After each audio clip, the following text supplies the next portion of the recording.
మత్తులో ఊగుతున్న Sierra Leone emergency విధించిన దేశాధ్యక్షుడు. కుష్ కోసం సమాధులను తవ్వితీస్తున్న దుండగులు వార్త.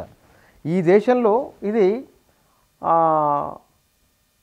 పశ్చిమ ఆఫ్రికా దేశమైన సియరా లియోన్. ఈ దేశంలో మత్తు పదార్థాలకు బానిస యువకులు. చేయడానికి పని లేదు, తినడానికి తిండి లేదు, జీవితం అస్తవ్యస్తమైంది. అక్కడ అంతర్గతంగా జరుగుతున్న ఘర్షణలు, కల్లోలాలు దానికి తోడైనవి. దీని కారణంగా అక్కడ యువత మత్తుకు బానిసైంది. ఈ మత్తుకు బానిసై చివరికి ఎక్కడి దాకా వెళ్ళిపోయారంటే అమానవీయమైన ఘటనలకు పాల్పడే స్థాయికి ఆ దేశ పౌరులు మెజారిటీగా వెళ్ళిపోయారు. ఇప్పుడు ఆ దేశంలో ఒక అల్లకల్లోలమైన పరిస్థితి ఏర్పడింది. అది ఎమర్జెన్సీ విధించే వరకు వచ్చింది. శవాలు మాయమవుతున్నాయి. వందలాది శవాలు, సమాధుల్లో ఉన్న శవాలను మాయమైపోతున్నాయి.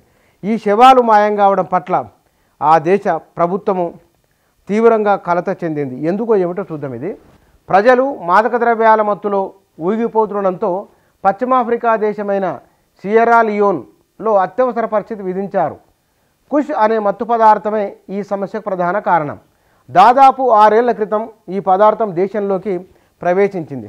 నిత్యము అంతర్గత కలహాలు, జాతుల మధ్య సంఘర్షణల వంటి సమస్యలతో సతమతమయ్యే అక్కడ యువకులకు ఉపాధి అవకాశాలు తక్కువ.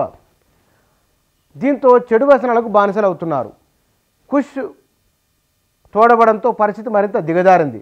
ప్రధాన నగరాలు, పట్టణాల్లో ఎక్కడ చూసినా యువకులు దాని మత్తులో ఊగిపోతుండడం సర్వసాధారణమైంది. ఇది పరిస్థితి. ఇక్కడ ఈ కుష్ అనే మత్తు పదార్థంలో మానవ ఎముకలను కూడా దాంట్లో పొడి కలుపుతారట. అది దానికోసమై శవాలను కూడా తీసుకొని వెళ్ళి ప్రైవేట్ డీలర్కి అమ్ముతున్నారని, దీని శవాలు మాయం కావడం పట్ల అక్కడ ప్రభుత్వ యంత్రాంగం కదిలి ఆ శ్మశానాల వద్ద కట్టుదిట్టమైన భద్రతా ఏర్పాట్లు చేస్తున్నారట. ఎందువల్ల పొద్దున శవంలో శ్మశానంలో బాగున్నది, రాత్రికి వెళ్ళి మరునాటికల్లా గుంతలు దొరికి కనబడుతున్నాయి. ఈ పరిస్థితులలో అక్కడ ఈ చర్యలు తీసుకున్న ప్రభుత్వం. ఇప్పటి వరకు కుష్ వినియోగం వల్ల చనిపోయిన వారి సంఖ్య ఎంతనే విషయంపై అధికారుల దగ్గర గణాంకాలే లేవు. అంటే ఎంతమంది చనిపోయింది చూడండి. కానీ ఇటీవల వందల మంది యువకులు ఈ డ్రగ్ కారణంగా అవయవాలు దెబ్బతిని మరణించారని వైద్యులు అంటున్నారు. కుష్ వల్ల ముఖాలు వాచిపోయి శరీరం అంతా గాయాలతో చాలామంది ఆసుపత్రుల్లో చేరుతున్నారు. ఈ సియరా లియోన్ మానసిక ఆసుపత్రుల్లో చేరుతున్న వారి సంఖ్య 2020 నుంచి 2023 మధ్య 4000% పెరిగినట్టు చెప్పారు. 100% కాదు, 1000%, 4000% పెరిగిందట. డీఅడిక్షన్ కేంద్రాలను ఏర్పాటు చేస్తున్నారట. అంటే ఒక్కసారి దేశంలో చేయడానికి పని దొరకనప్పుడు వారి ఆలోచనలు పరిపరి విధాలు వెళ్ళిపోతూ ఉంటాయి.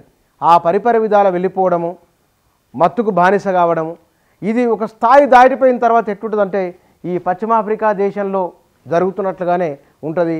ఇవి ఆ దేశంలో ఉన్న అంటే పటిష్టమైన భద్రత, సమర్థవంతమైన ప్రభుత్వము లేనప్పుడు, అక్షరాస్యత సరిగా లేనప్పుడు, సామాజిక సమతూకం సరిగా లేనప్పుడు ఉత్పన్నమయ్యే సమస్యలు ఇవి. కాబట్టి ఈ దేశంలో జరుగుతున్న సంక్షోభం సమస్య అక్కడి ప్రభుత్వం వ్యవహరిస్తున్న తీరు ఇది.